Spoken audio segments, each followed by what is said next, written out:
আসসালামু আলাইকুম। আশা করছি সবাই ভালো এবং সুস্থ আছেন। আলহামদুলিল্লাহ আমিও ভালো এবং সুস্থ আছি। অনেক দিন পর আপনাদের মাঝে ফিরে আসলাম। কিছু কারণ ছিল, অবশ্যই আপনাদের সাথে শেয়ার করব, সাথেই থাকবেন।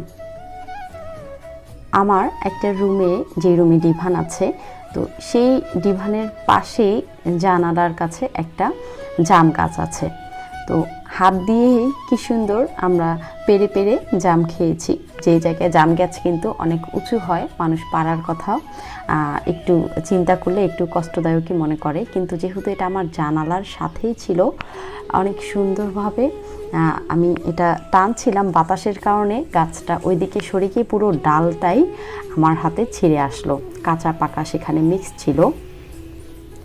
আমি জাস্ট চাচ্ছিলাম ডালটা টেনে কিছু জাম পেরে নিব পাকাগুলো, কিন্তু পুরো ডালটাই আমার হাতে ছিঁড়ে আসলো। তো আপনার বাসায় যদি একটা জাম গাছ থাকে আর আপনি যদি সেটা এইভাবে ছিঁড়ে ছিঁড়ে খেতে পারেন, এর চেয়ে আনন্দদায়ক আর কি হতে পারে। বৃষ্টিতে এটা ধোয়াই ছিল, তাই আমি ছিঁড়ে জাস্ট মুখে দিলাম।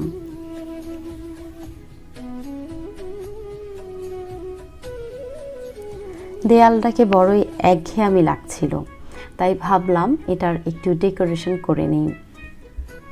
যেহেতু আমার এই দেয়ালটা অনেক বড় এবং কিছুই লাগানো হয়নি, তাই ভাবলাম এটাতে একটু কিছু লাগালে অবশ্যই কালারফুল আর সুন্দর লাগবে। তাই আমার নিজ হাতে বানানো কিছু লিপন আর্ট দিয়ে এই দেয়ালটাকে একটু সাজানোর চেষ্টা করলাম।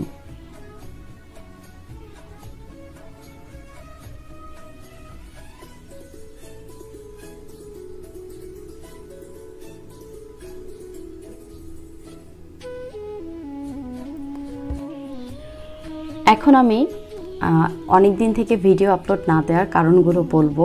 আসলে এটা শুধু একটা বাহানা, কারণ মানুষের নিজের চেষ্টা আর ইচ্ছা থাকলে কিন্তু কেউ কাউকে আটকাতে পারে না। আমার কাজের বুয়া, যে আমার হেল্পিং হ্যান্ড, উনি ঈদের কয়েকদিন আগে থেকেই কাজ ছেড়ে দিয়েছেন। ওনার একটু শারীরিক সমস্যা হচ্ছিল, তাই তিনি কাজ ছেড়ে দিয়েছিলেন। আরেকটা খবর হচ্ছে, সুখবর বলবো নাকি দুঃখের খবর বলবো আমি জানি না, আমার হাজবেন্ডের প্রমোশন হয়েছে, তিনি এক্সিডেন্ট হয়ে গেছেন। আর দুঃখের খবর হচ্ছে তিনি বরিশালে ট্রান্সফার হয়ে গেছেন, বরিশালের ঝালকাঠিতে। তো যেহেতু রংপুর থেকে বরিশাল অনেক বেশি দূর, এজন্যই আমার কাছে বিষয়টা দুঃখজনকই মনে হয়। কারণ কম টাকা ইনকাম করি কিন্তু আমরা একসাথে থাকি। আমার ব্যাপারটা হচ্ছে এইরকম, সবার ধারণা এক না, কিন্তু আমার এরকম মনে হয় যে একসাথে থাকাটাই বড় ব্যাপার মনে হয়। টাকা যতটুকুই হোক না কেন, সুখে শান্তিতে একসাথে থাকবো। তারপরে যেহেতু করার কিছু নেই, সবাই আমাদের জন্য দোয়া রাখবেন যেন আমার হাজবেন্ড খুব তাড়াতাড়ি কাছাকাছি কোথাও ট্রান্সফার হয়ে চলে আসে। দূর আমাদের রংপুর আর বরিশাল কিন্তু অনেক দূর। মোটামুটি মনটা এই জন্য একটু খারাপ ছিল। আর সে চলে যাওয়ার পরে পুরো সংসার, বাচ্চা সব কিন্তু একা আমাকেই সামলাতে হচ্ছে। যদিও বা সে সব কিছু অ্যারেঞ্জ করে দিয়ে যায়, বাজার কখনো আমাকে করতে হয় না, কোনো সমস্যার সম্মুখীন হতে হয় না। টুকটাক যেগুলো নাস্তা সেই টাইপের জিনিসগুলো আমি নিয়ে আসি, তাছাড়া সে সবগুলোই মোটামুটি অ্যারেঞ্জ করে দিয়ে যায়। আর বুয়া যে খালা আমার, তিনি না থাকার কারণেও আরেকটু কষ্টে পড়ে গেছি, যেহেতু ঈদের আগেই কাজ ছেড়ে চলে গেছেন। তো ঈদের প্রচুর পরিমাণে কাজ থাকে, আপনারা খুব ভালোভাবেই জানেন। প্রায় 20 দিনের মতো খালা নেই, আমি একা একাই সব কাজ করলাম। তো 20 দিন এর পরে একজনকে পেয়েছি, তাও হয়তো বা উনি বেশি দিন কাজ করতে পারবে না, উনি অন্য বাসায় করে। এর মধ্যেই আমি অন্য নতুন কাউকে খোঁজার চেষ্টা করছি। সংসারের কাজ করে বাচ্চাদের সামলিয়ে সকালবেলা ওদের স্কুলে নিয়ে যাওয়ার দায়িত্বটাও আমার উপরে পড়ে গেছে। সকালে উঠতে হয়, তাই টুকটাক কাজগুলো করতে থাকি। আর আগের মতো সেইভাবে কাজগুলো করতে পারছি না, বাচ্চাদের পড়াশোনাটাও দেখতে হয়। সব মিলিয়ে একটু ব্যস্ততার মধ্যেই যাচ্ছে দিনগুলো।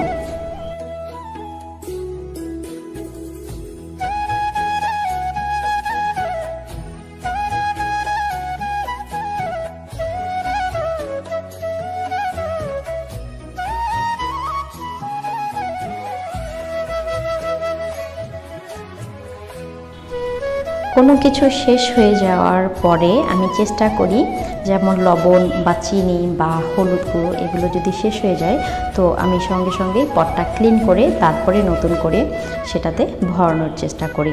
এতে দেখা যায় যে একসাথে প্রেশার পড়ে না, যে একদিনে যদি আপনি সবগুলো জার পরিষ্কার করতে যান সেক্ষেত্রে কিন্তু একটু কষ্ট হয়ে যায়, কারণ সবগুলো দেখা যায় একসাথে শেষ হয় না, এক একটা এক এক সময় শেষ হয়। তো যখনই শেষ হয়ে যাবে সঙ্গে সঙ্গে ক্লিন করে নেবেন, দেখবেন আপনার আর কষ্ট হবে না, রান্নাঘরটা সবসময় পরিষ্কার পরিচ্ছন্ন এবং গোছানো থাকবে। আর রান্নাঘর যখন পরিষ্কার পরিচ্ছন্ন এবং গোছানো থাকবে তখনই কিন্তু মানসিক শান্তি আসে, আর রান্না করতেও ভালো লাগে, রান্নাঘরে কাজ করতেও ভালো লাগে। বড় পটগুলোতে আমি বেশিরভাগ জিনিসগুলোই উপরে তুলে রাখি, আর যদি এই ধরনের ইনটেক প্যাকেট হয়, প্যাকেট খুলি, সেক্ষেত্রে যতটুক আমার লাগে পটে যতটুক ধরে ততটুক ঢেলে নিয়ে বাকিটা এইভাবে রাবার দিয়ে সুন্দর করে আটকিয়ে রাখি।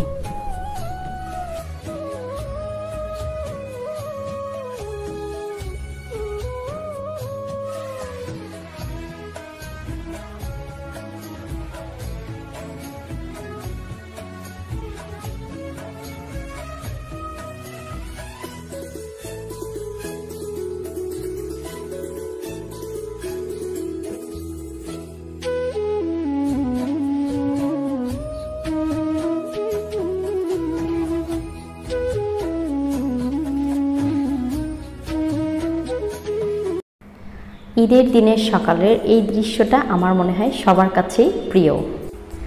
ঈদের দিনের জন্য একটু ভিডিও করে রেখেছিলাম, আসলে পুরোটা ভিডিও করতে মনে ছিল না, যখন মনে পড়লো তো ছটপট একটু ফোনটা নিয়ে ভিডিও করে ফেললাম।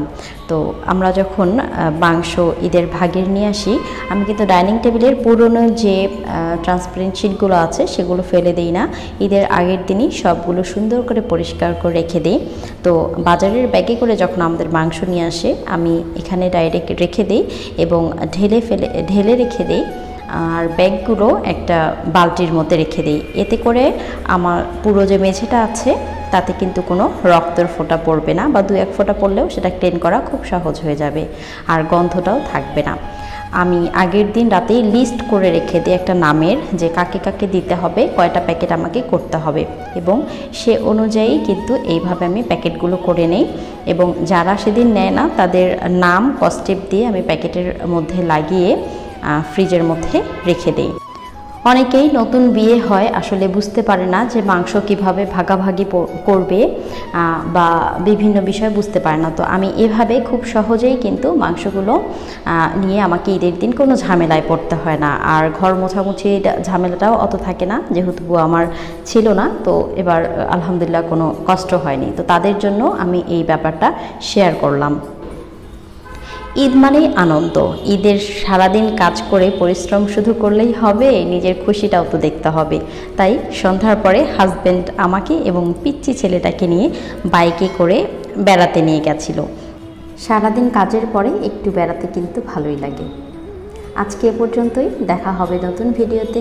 সবাই ভালো থাকবেন, দোয়া রাখবেন। আল্লাহ হাফেজ।